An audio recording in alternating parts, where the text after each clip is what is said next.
How to make your experiment work. Follow the directions. This seems like common sense, but it's really important, and make sure that you've read the experiment before coming in. Do not take shortcuts. A lot of the time situations have occurred, it's because a student forgot to do one step or just skipped it on purpose. Wash your glassware well.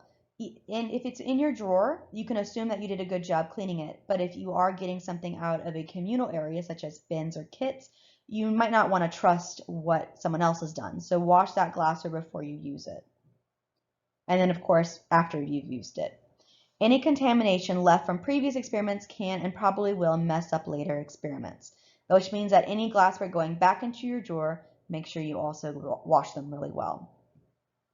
Do not depend on your IA to get you through it. You will run out of time. If after every step you are asking your IA what to do next, it's really not going to help you in the long run and just slow you down. Know what you are going to do before you get to lab. This will be very helpful by reading the procedure. Make a plan outside of lab, execute it inside of lab. This also includes data sheet preparation and other indicated pre-lab work.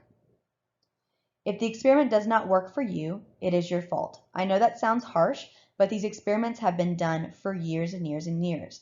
They always work, and the only times that it hasn't worked when we went back to troubleshoot, it's because of student error.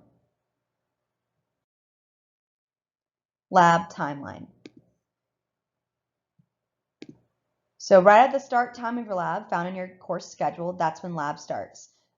Make sure that you're not late, because right at the start time, your IA will discuss safety, talk about what's to be expected, and have a pre-lab lecture. So you want to make sure you're within the 15 minutes of that start time. Once they're done, you will check out your kit from your IA or bin, get into your locker, and take out the necessary glassware. So around 25 minutes, you've checked the contents of your kit, got all your glassware out of your locker and cleaned everything, and then you begin your experiment. You technically have 2 hours and 25 minutes to complete the experiment and all of the data collection.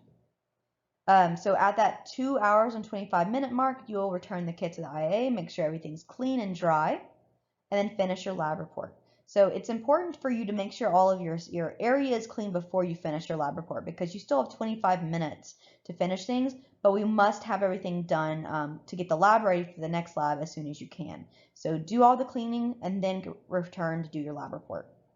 So by 2 hours and 50-minute mark, you are out of lab and you've turned in your data sheet to your IA. You cannot step out of lab with that data sheet at any time. It needs to stay in lab and turn it in. So if you accidentally leave without turning into your IA, then you will get a 0 for that lab. And remember, you are always welcome to be ahead of this timeline, but never behind.